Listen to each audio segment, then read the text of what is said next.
The New Testament was written to prevent false prophets from hijacking Christianity.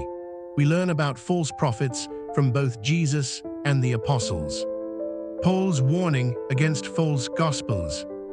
In Galatians 1:8-9, the apostle Paul says the following: "But though we, or an angel from heaven, or even the Lord himself, should declare to you a different gospel from the one we preach to you, let him be accursed. For as I have so already said, so I say again, if any man is declaring to you a gospel other than the one you received, let him be accursed." This sets out several key principles. Even messengers from angels have to be tested against previous revelation. The good news was complete and not to be altered. Authority comes from correspondence to accepted apostolic teaching. Subjective spiritual experiences must correspond to Scripture. The fruits of the Spirit test. Positive standards are also provided by Paul in Galatians 5:22-23, listing the fruits of the Spirit: love, joy, peace, patience, kindness, goodness, faithfulness, gentleness, and self-control. These qualities should be the hallmark of true spiritual guidance and teaching. Jesus himself taught in Matthew 7:15-16, "Beware of false prophets who come to you in sheep's clothing, but inwardly are ravenous wolves. You will recognize them by their fruits." This establishes the precedent that we are not only to judge religious claims on the basis of supernatural experience, but on the character and behavior they produce. Muhammad's prophetic claims. It is from Islamic historical records that the call to prophethood of Muhammad began around 610 AD in a cave by Mount Hira. The conventional accounts detail an encounter with the angel Gabriel, Jibril in Arabic. First fright and bewilderment at the experience. Periods of doubt and anxiety following the experience. Suicidal tendencies during there were breaks in revelation, known as fatra. Islamic historian Al-Tabari and others record Muhammad's initial uncertainty about whether his vision was divine or from the devil. His wife Khadijah and her cousin Waraka ibn Nawfal convinced him it was from God. The revelation claimed to be from heaven by an angel.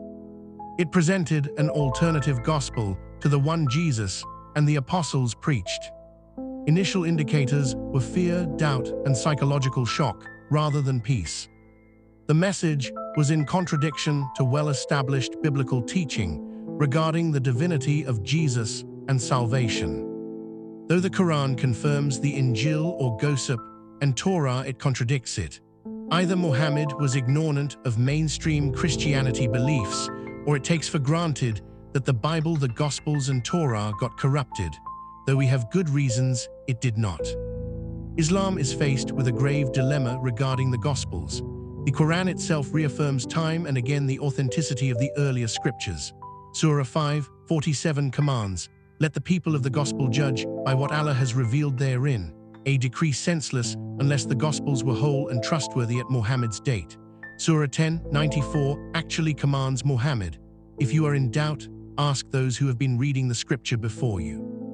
These passages clearly assume that the Torah and Gospels existed and were authoritative, but most Muslims today affirm that the Bible has been corrupted, which is a necessary move to explain the fact that its message, particularly the deity of Christ and the cross, contradicts Islam's doctrine. The challenge is that archaeology and manuscript evidence overwhelmingly demonstrate the integrity of the New Testament text over the centuries well before Islam emerged.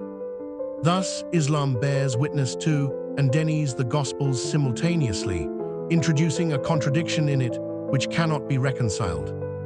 The origins of Mormonism with Joseph Smith began with his alleged vision in 1820 and the apparitions of the angel Moroni starting in 1823.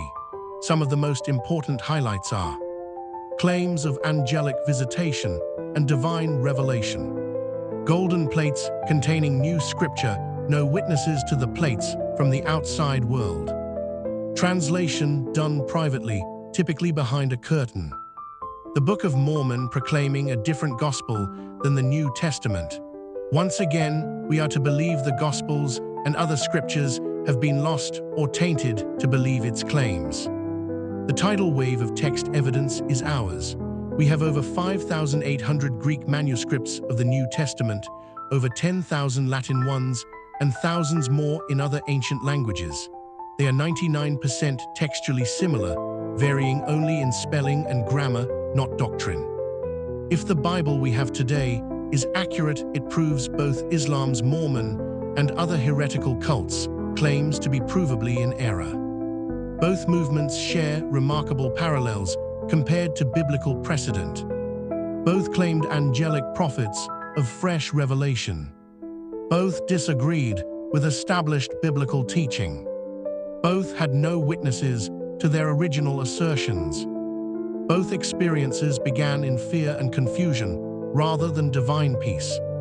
Historical documents record regarding acts of both groups. Polygamy. Both leaders practiced polygamy, with Muhammad having multiple wives and Smith secretly marrying a great many women, some of whom were already married to other men. Age-inappropriate marriages. Historical records indicate that both of these men married very young women. Muhammad's best recorded example is his marriage to Aisha. Sahih al-Bukhari 7:62-64 and Sahih Muslim 8:3311 both indicate that he married her when she was 6 and bedded her when she was 9. The youngest bride Joseph Smith sealed to him was 14-year-old Helen Mar Kimball, daughter of Apostle Heber C. Kimball, and he was nearly 40. The most conservative estimates put Smith at having married 29 to 33 wives, 7 of whom were younger than age 18. This precedent in the history of Islam has had lasting consequences. Some Muslim theocratic states, like Iran and formerly Saudi Arabia, have permitted or defended child marriage by explicitly mentioning Muhammad's example.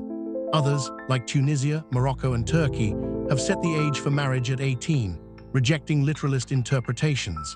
The division illustrates how a single disputed hadith can either sanction exploitation or drive reformers to reinterpret their tradition.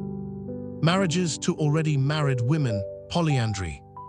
Among Joseph Smith's wives, at least 11 were still legally married to other men when he covertly married them, such as Apostle Orson Hyde's wife, who was away on mission when Smith took her.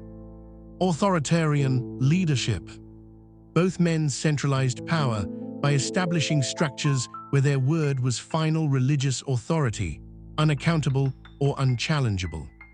When we reflect on Paul's expectations and Jesus' warnings, one angel from heaven test.